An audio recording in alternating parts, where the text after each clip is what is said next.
I'd like to discuss a bit the fallout from the execution of Clayton Lockett. If you're not familiar with this story, basically he was a death row inmate in the state of Oklahoma. He was executed 2 days ago. This is May the 2nd. He was executed April the 29th. He was 38 years old. But this has attracted a lot of attention because it was a very botched execution. According to reports, the procedure took 43 minutes, and he was said to have writhed, groaned, convulsed, and even spoke during the process.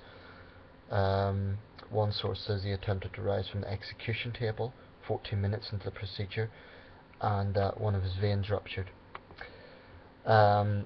This follows on from a debate in the US about whether or not inmates have a right to know where the drugs that they're being executed with come from. And it appears that the states that use the death penalty have different procedures for it. I'm not talking about the method of death, which is almost universally these days lethal injection in the United States, but rather the sort of for example, it's my understanding that Oklahoma uses 3 cocktails in the drug, 3 different drugs, whereas Texas uses a single drug. But whatever way you look at it, it's I've just read something interesting, and this is from Wikipedia, but basically it says that the UK government issued a statement reiterating its opposing to capital punishment through its embassy in Washington. It said, its use undermines human dignity, there's no conclusive evidence of its deterrent value, and any miscarriage of justice leading to its imposition is irreversible and irreparable, and called on the US to cease its use. Now, that's unusual because it's very, very rare that the United States, one of America's strongest political allies, will speak out against it in any way, but clearly this is a case that has attracted international attention. Now, it should be said, Oklahoma Governor Mary Fallin had strongly pushed for the execution to take place, despite the lack of standard drugs, initially issuing an executive order to proceed despite a stay in the Supreme Court of Oklahoma. The stay was later lifted. Oklahoma is one state that still carries out executions on a relatively regular basis. Texas is by far the has the most prominent usage of the death penalty. I believe around half of all American executions take place in Texas. In fact, the next execution is scheduled for May the 13th. I read a minute ago that would be one. I can't remember the inmate's name, but basically this case obviously hasn't put a moratorium on the death penalty, which is what Mark White, a former governor of Texas, has actually called for. Bear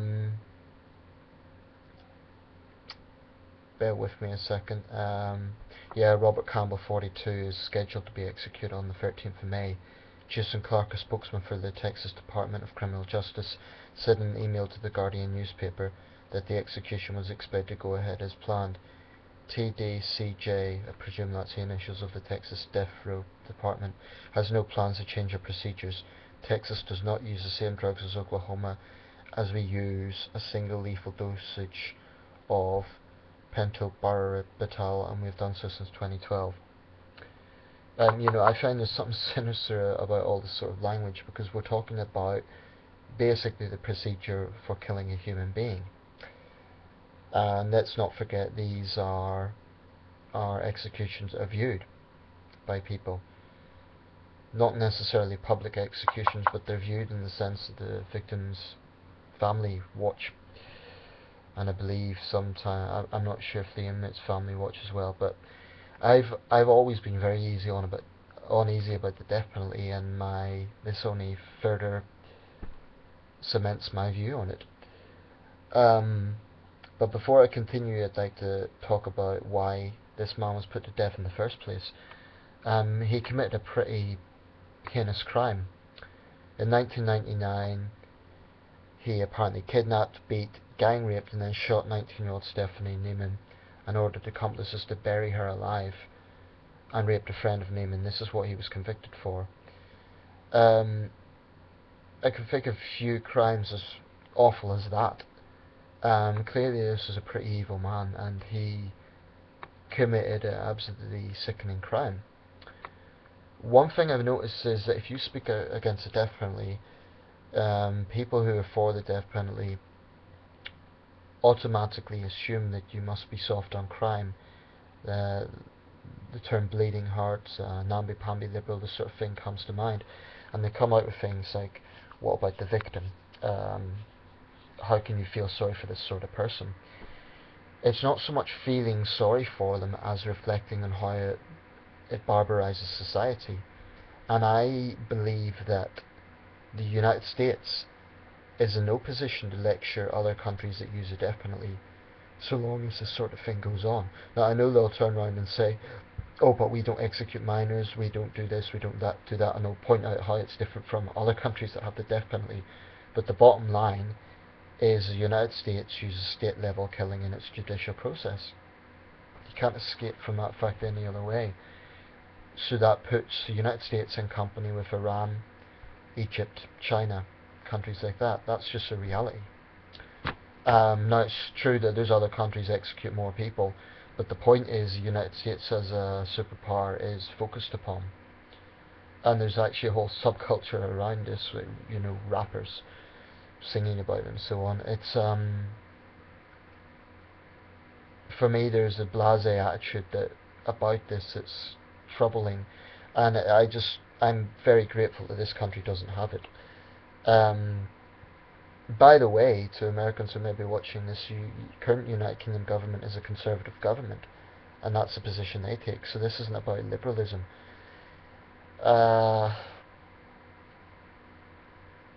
What I tend to reflect on with this is that with heinous crimes, I actually do understand the other side. I understand those who say such people deserve to die. When you have a crime as atrocious as the one this man was convicted for, the human side certainly takes over, in the sense that you consider, well, this was barbaric. What this man done, what that young woman must have went through defies belief. He committed a thoroughly evil act.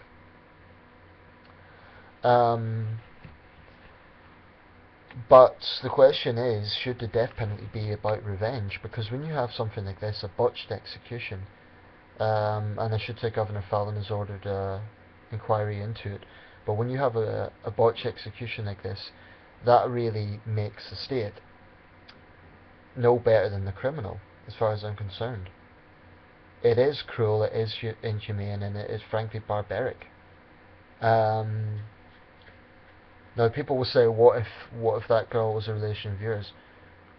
Well, yeah, I'd probably want his blood. I'm not going to lie. I'm not going to say that I wouldn't feel the sort of sentiments some people are feeling. But that isn't the only thing in justice. That's the point here. Justice should not only be about the emotions of the victim. And I'm not insensitive to that. But you can't dictate justice on emotions. What sort of world would that be if justice was carried out through what people think deserved to happen to the criminal, rather than punishment? Because then the problem is, it isn't punishment, it's a sort of revenge. I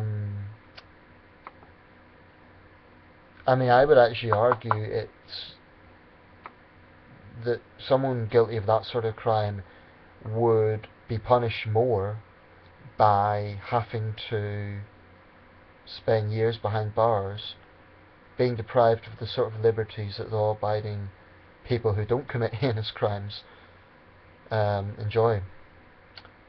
But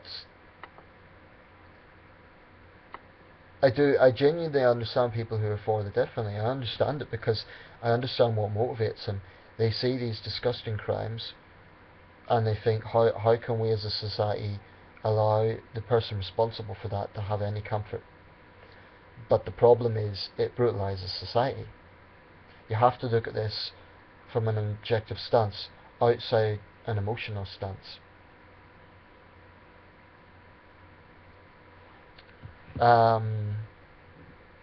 So to me, this just reflects just how flawed the death penalty in the United States is. And unfortunately, I doubt this will be the last time, so long as these experiments go on with drugs. In fact, there's a problem now, shortage of drugs in some states, because the companies that produce them are starting to